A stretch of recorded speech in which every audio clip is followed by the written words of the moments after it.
না করে তো কোথা থেকে কি হবে?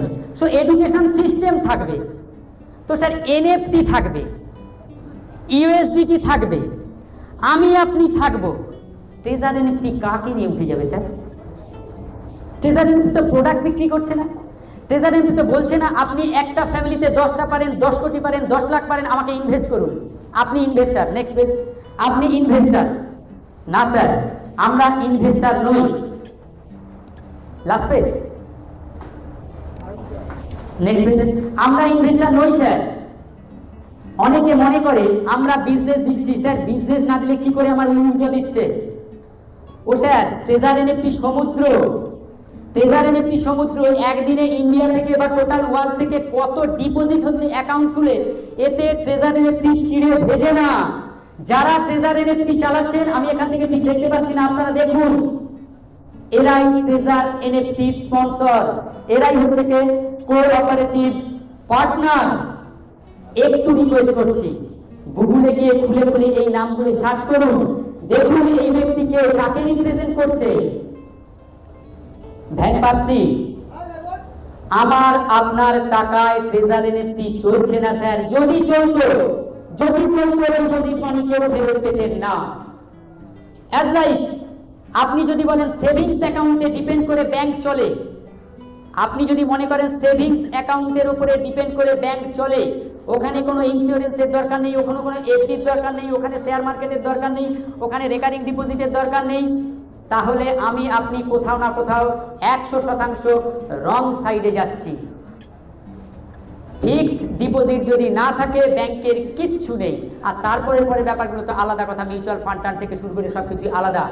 কখনো সেভিংস অ্যাকাউন্টের টাকায় কোনো সংস্থা চলতে পারে না।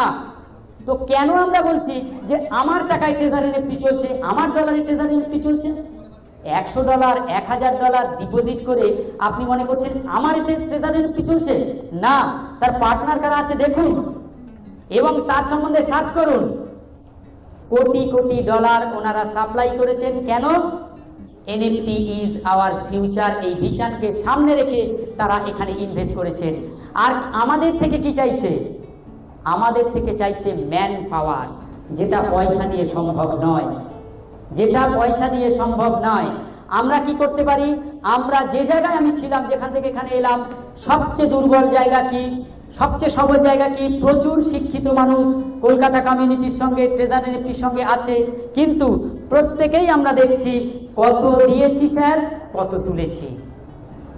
এই জায়গার বাইরে বেরোতে হবে, কারণ এমনও নজির আছে, আমরা দেখেছি, আপনারা দেখেছেন, 1 মাসের মধ্যে $39,000 উইথড্র। আপনারা এমন দেখেননি এখনো 1 মাসের মধ্যে $50,000 উইথড্র দেখেননি। আমি এর আগে অনিমেষ বাবুর সাথে মিটিংয়ে গিয়ে বলেছিলাম যে 1 মাসে $5,000 উইথড্র করে দেখাবো, আসছে দিন। সেটা কোথায়? 2025 সালের ফেব্রুয়ারি মাসে $5,000 উইথড্র করেছি। গত পরশুদিন, সরি 5 দিন আগে আমাকে কেভিন স্যার বলেছেন আপনি মার্চ মাসে উইথড্র অ্যাপ্লাই করেছেন না? আমি বলছি না। বলছে 3,300 উইথড্র করুন। আমি বলছি কিরকম হিসেব বাবা, এই তো 5,000 নিলাম, আবার মারবো উইথড্র? 3,300 গতকাল সাকসেসফুল আমি দিয়েছি, আমি অফিসিয়াল গ্রুপে দিয়েছি 3,300। সো এটা ভাবুন, যদি 10 তারিখের মধ্যে 3,300 হয়, আশা করছি আপনারা সহযোগিতা করলে এই মাসের শেষে $4,200 স্যালারি পাবো। That means 6 star ambassador, top star ambassador হিসেবে আমি স্যালারি পাবো। খুব ক্রুশিয়াল স্টেজে আছি, খুব দুশ্চিন্তার মধ্যে আছি আমি। কারণ কি, আমি আমার এই অন স্টেজ, অন ক্যামেরা বলছি, বাবার জীবনে আমি ভাবিনি যে আমি 4 চাকা জীবনে চড়বো। আমি 4 চাকা চড়বো এটা বাবার জীবনেও আমি ভাবিনি। কারণ আমি ছোটবেলায় যে দুটো স্বপ্ন দেখতাম, একটা ওটা বোধহয় কোনো কারণে হয়, আমাদের বিকাশ স্যার আছে, ওই বয়স করে স্বপ্ন দেখে আমি উড়ে যেতাম, উড়তাম ঘুরে, আর কখনো কখনো বলটাকে লাথি মারতাম। কারণ আমি ভাবছি এই বল এসছে দম করে লাথি, দাদা কান্নাকাটি করে উঠে পড়লো, তারপর বুঝতে পেরেছি আমি মেরে দিয়েছি, এবার আমি ভাগ করে ঘুমাতাম যাতে মার খেতে না হয়, কারণ ওদিকে বলের শট দিয়ে দিয়েছি। আর একটি জিনিস দেখতাম যে আমি খুব স্পিডে বাইক চালাচ্ছি, কিন্তু আমার বাইক ছুটছে না। তো বাইকের স্বপ্ন আমি ফিল আপ করেছি, আগামী দিনে আরো ইচ্ছে আছে, কিন্তু সেটা বোধহয় আর হবে না। আমার এই স্বপ্নটা অধরা থেকে যাবে, কারণ বাইক চালানোর সময় আমার হবে না। তো এরকম একটা সময় আছি যে আমি কোন দিকটা সামলাবো, স্বপ্নের দিকটা সামলাবো না বাস্তবে আমি একজন শিক্ষক সেদিকটা সামলাবো। ওপেন বলতে আমার অসুবিধা নেই, খুব কাছাকাছি আমাকে একটা দিক সামলাতে হবে। তার জন্য আমার যারা অভিভাবক, যাদের জন্য আমি কলেজে অনেক সময় খুব প্রতিকূল অবস্থাতেই যেতে পেরেছি, তাদের মধ্যে অন্যতম অধ্যাপক শক্তিপদ বাড়ি স্যার, আমাদের সনদ স্যার, সোমনাথ স্যারের কথা তো বলেছি, এবং পিনাকি স্যার। তো হয়তো তাদের সাথে আমাকে পরামর্শ করতে হবে। কেন জানেন? শুধু ইনকামের জন্য নয়, কারণ আমি ট্রেজারি এনএফটিতে যা ইনকাম করেছি, আগামী 5 বছরের কলেজ থেকে সে মাইনে পাওয়া কোনোভাবে সম্ভব নয়। তো এটা ম্যাটার করে না, এটা ম্যাটার করে না, ম্যাটার করে কোনটা। এতক্ষণ বলেছি আমাদের ফরওয়ার্ডটা কি, অপশন, মেইন, টোকেন। আমাদের ব্যাগটা কি? আমাদের ব্যাগটা কি? ব্যাগটা হচ্ছে বহু মানুষের থেকে ভিক্ষে করার মতো করেছি, যে একটা ট্রেজার এনএফটি মেম্বারশিপ নেন, এরকমও শুনেছি, ও আমি অনেক দেখেছি। শেষমেশ দেখা গেছে যখন ট্রেজার এনএফটি ধীরে ধীরে ধীরে ধীরে এগোচ্ছি, 2023 সালে 31 জুলাই আমি শুরু করেছি $55 দিয়ে। এমন মানুষ অনেক ক্ষেত্রে হয় না, যাকে আমি অন্ধের মতো বিশ্বাস করি, এরকম অনেক ক্ষেত্রে হয় না। তো অন্ধের মতো বিশ্বাস করি এরকম একজন মানুষকে, সে আমাকে বলেছিল এটা চিট ফান্ড, এটা চিট ফান্ড। আমি সেদিন সিটির মোড়ে দাঁড়িয়েছিলাম সম্রাট ইলেকট্রনিক্সে, সিটির মোড়ে সম্রাট ইলেকট্রনিক্সে। আমি সেদিন ওখানে ইলেকট্রনিক্সের দোকানে কিছু না বলে আমি কান্নাকাটি করতে করতে চলে এসেছিলাম, কারণ তাকে আমি সব কিছু দেওয়ার জন্য রাজি ছিলাম।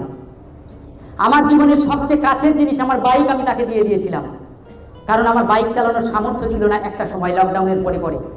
আমি দমদম থেকে হেঁটে এসেছি, কাউকে বলিনি বাড়িতে। আমার মিসেস আমাকে জিজ্ঞেস করেছে তুমি হাঁটছি, তুমি এত দেরি হয়েছে কেন? আমি বলেছি আমি হেঁটে এসেছি, আমি এই আস্তে আস্তে রাস্তায় আমার দেরি হয়েছে। আমি আসতে পারিনি, কারণ আমার সেই রকম পরিস্থিতি ছিল না। সেই রকম জায়গায় দাঁড়িয়ে যখন আমি ধীরে ধীরে যাচ্ছি, আমাকে বলেছে চিটিং বাজ। কে বলেছে? যাকে আমি দুনিয়ার সব কিছু দেওয়ার জন্য রাজি ছিলাম, সে আমাকে চিটিং বাজ দিতেছে। তার পরবর্তী সময় কি হয়েছে? তার পরবর্তী সময় 2024 সাল যেতে পারিনি গোবরডাঙ্গা কলেজে। এমন হাল হয়েছে যে যদি ট্রেজারি এনএফটির মেম্বারদের স্যাক করা হয়, যদি ট্রেজারি এনএফটির মেম্বারদের বাদ দিয়ে দেওয়া হয় কলেজ থেকে, কলেজে পড়ে থাকবে হাতে পুরো 5-10 জন টিচার, যেখানে 156 জনের বেশি টিচিং স্টাফ, 156 জনের বেশি টিচিং স্টাফ। নন টিচিং আমরা জানি না কোন নন টিচিং আমাদের মেম্বার। আর স্টুডেন্ট গোবরডাঙ্গাতে মিটিং না করলে বুঝতে পারতাম না কতজন ট্রেজারি এনএফটির মেম্বার অ্যাম্বাসাডার হিসেবে বেতন নিচ্ছেন, যারা চ্যারিটি ফান্ডটুকু দেন না, যারা চ্যারিটি ফান্ডটুকু ক্লিয়ার করেন না। আমি কাজ থেকে দেখেছি প্রত্যেকে যারা গভর্নমেন্ট এমপ্লয়ি, তারা বলছেন যে এরকম আমি অনেক দেখেছি। বলছি স্যার, রিকোয়েস্ট করছি হাত জোর করে, আপনি তো একজন শিক্ষক, আপনি না জেনে কি করে বলেন ট্রেজারি এনএফটি তো 2022 সালে এই কনসেপ্ট পৃথিবীতে প্রথম এসেছে, তো আপনি 10টা দেখলেন কি করে? ট্রেজারি এনএফটির কনসেপ্ট তো পৃথিবীতে এই প্রথম এসেছে, যেখানে 1.8% ফিক্সড প্রফিট। কত লস করছে ট্রেজারি এনএফটি, কত প্রফিট করছে তার হিসেব আমাদের কাছে নেই। আমাদেরকে একটা অ্যালগরিদম দেওয়া হয়েছে, সেখানে পরিষ্কার 1.8 থেকে 4.6 পর্যন্ত প্রফিট আপনার ওয়ালেটে শো করছে। কিন্তু কখনো এটা কখনো দেখেছেন কি যে কত কোটি ডলারের এনএফটি ওখানে ওপেন মার্কেটে বাই করেছে বা ওপেন মার্কেট থেকে সেল করেছে, কত কালেকশন করেছে, কোন কোন পার্টনার তার সঙ্গে আছে? কিন্তু আমরা দেখিনি। তো স্যার কি করে আপনি বললেন একজন শিক্ষিত মানুষ হয়ে যে ওরকম আমি অনেক কোম্পানি দেখেছি? আপনি যে কোম্পানিতে গেছেন, যে কোম্পানি দেখেছেন, তার প্রত্যেক